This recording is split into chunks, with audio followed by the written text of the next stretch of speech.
actually done that because then she didn't have to deal with the thought that she's going to get a big It's a placement activity. Yeah, Maybe so. It's like, oh, here's something small that I think I can get a handle on, so I don't have to look at the big one. Okay. Yeah. Okay. All right, then let's extend this then.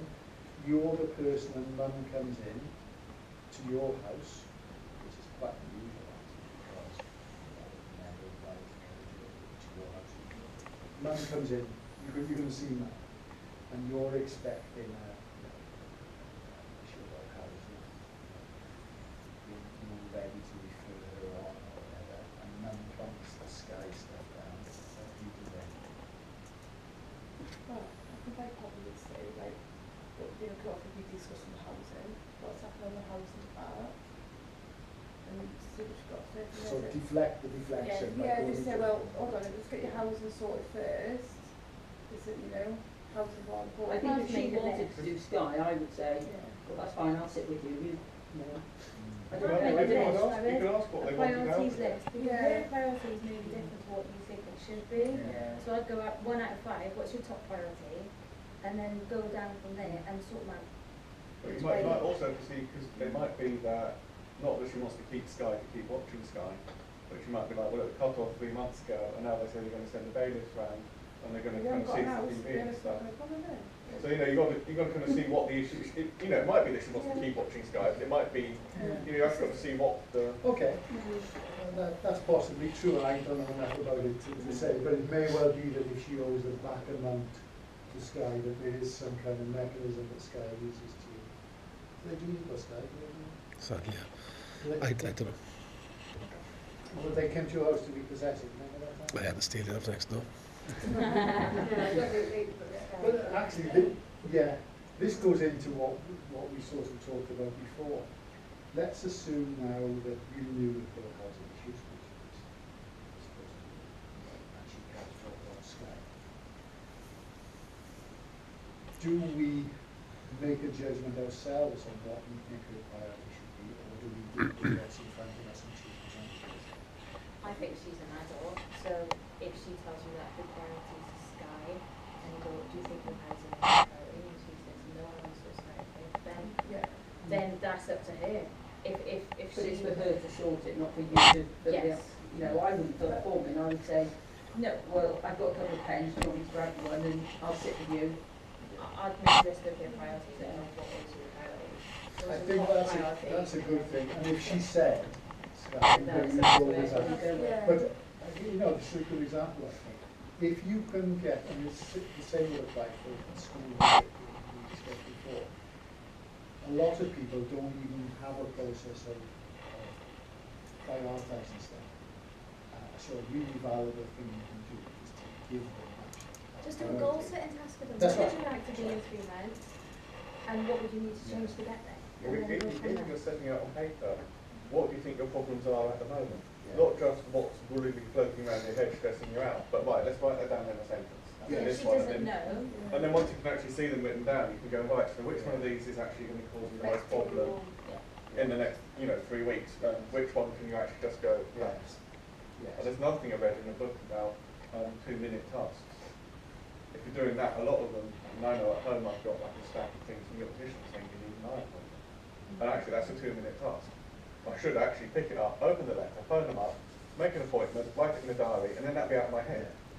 When you have 2 or 5 minutes, it's one of those things, but you need to start thinking logically and writing stuff down. You do. And I think the issue comes from it is when they have decided themselves on a priority and you don't necessarily agree with it and you wouldn't do it if you were there. That's when it comes about. So for example, to continue with this one, this lady did have family problems and there were massive housing ones, one of which the outcome was that she would lose her house. So that was a real issue. It turns out, although she hadn't told her own social worker this, despite many visits and extensive phone calls, she hadn't chosen to have those houses. The issue will come, I think, for you to be friends with those people. If you know that, if you're not if nothing else, okay, if I knew that, I would support you, I would tell you that. Because to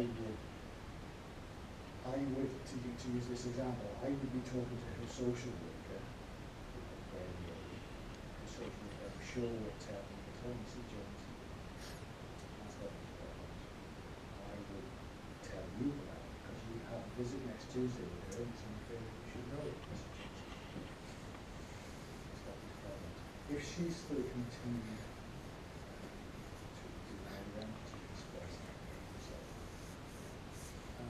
much we can do that. It does apply a matter of sort of judgment. She was continuing to avail herself, I think, of every that you can have different packages. She was on the maximum package of Sky, which I know is expensive, and she was choosing to do that while having these, housing issues.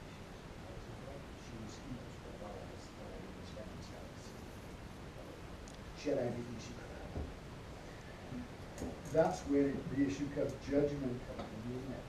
Are you going to say to her, well, look, if you didn't have all these programs, you might not have so many issues with you didn't have I don't think I'd say, oh well, look, if you didn't have all the packages on Sky, you'd be in a situation. If I knew if I knew she was having these problems, she said the previous week she was having problems with the housing, and she come in with the Sky thing, I'd say, well, I sort of just ask about it, say, oh, what's, has anything happened with this housing now?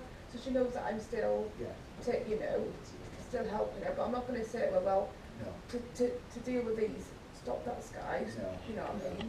Well, it comes back to this paragraph on the second page, doesn't it? You shouldn't be given them direct advice. Yeah. Which is really tricky if you're sitting I there and would you're do that. thinking, Where would you like to see yourself in 3 months? Yes. Ideally, what would you be doing? Where would you be? Would you have Sky or not? I mean, could you say, And then would go you from like to there. change your Sky package? What, You is could there change it to other a lower options? one, yeah. You could but not, just say, but her I'll priorities options would for be you. completely different. Yeah.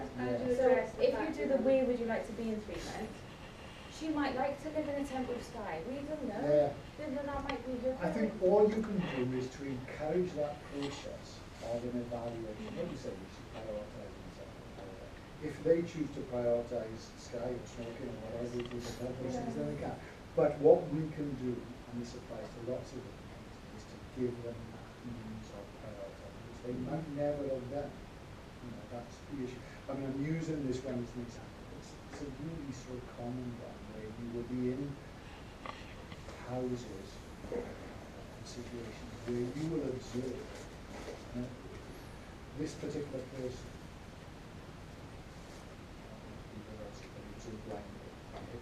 and I went round with the social worker, I think about six of the parents who had referred into the system. And it was quite an eye-opener to me, because in every circumstance, I think it's I went into was an issue. And maybe it's just a random thing, but in at least half of the houses I went to, there was evidence of big TV, big Sky, animals. I think I had one of them there. She had 14 dogs in the room. So, That was surprising, wasn't it? okay.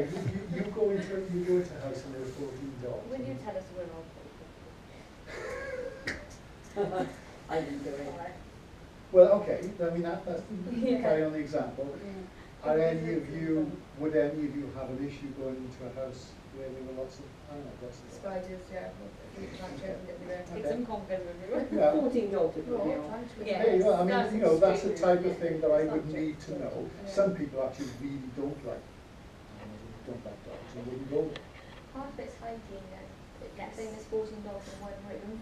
Like, if there's 14 dogs in this room, it would be Yes. full of dogs, and this is Yeah, I quite mean, big if it was a room. mansion in the middle of the country, Yeah. then If it's a it's farm, different. yeah. Yeah, farm near Aberystwyth, for example. Yeah. They 14 dogs, then, Yeah. it's different, isn't it? But I mean, the one project I worked on in Caerphilly, you had to go into people's homes, and we used to have a thing that they're not allowed to smoke while we're there, and we had to have the dogs outside while we were there, because we're going in and you know. So then I felt comfortable if there was a dog that I knew it would have to be in the garden. If it wasn't, I didn't have to go in. Do you mind me asking, how did you enforce that then? You know, What? how did you make them not smoke or make them take the dogs out or whatever? I think it was a project like this one, is where they wanted us. It wasn't a. So you'd say you can't engage in the project if Well, you're- I think the thing they signed up for, and it said when we would go in that the family support workers would be coming in, you know, certain things you were not allowed to smoke while they're there because this is their work, and it's, because, you know, and any animals must be obviously not dog bit, but Also, kept out of the room. Do you know that, like, with, oh, see, I'm a bit sceptical because when I was in Bernardo and I used to do, I don't know, persuasion people, but if we were going into a house, we had to peg in and peg out so we wouldn't do the same. Have we got a similar system? Funny, I think we mentioned when you were out, yeah, one of the things that Yeah. we do is to have a safe working policy for us, but also by implication you. So again, we'll go into details later, but if you went to a house, the way that we do it at the moment is you would text them to go in. That's what I have to do now. That's what we If I go used into to. someone's house now, not so much like the average of any groups and stuff like that, or here, but because it's on my timesheet where I am. If I was going back to your house afterwards for a meeting or something, I would tell work the address. They do the same to them. Yeah, we had to peg in and peg out, Yeah. and like half an hour after every. Like pegging, I thought you meant like running. No, that's Pegging not. out, like, right, I'm going. Like, charge it out. And again, don't forget, I would have been there before as well to see Mr. Joe, so it would be that, amongst other things, It's is a getting sort nicer. of- Yeah.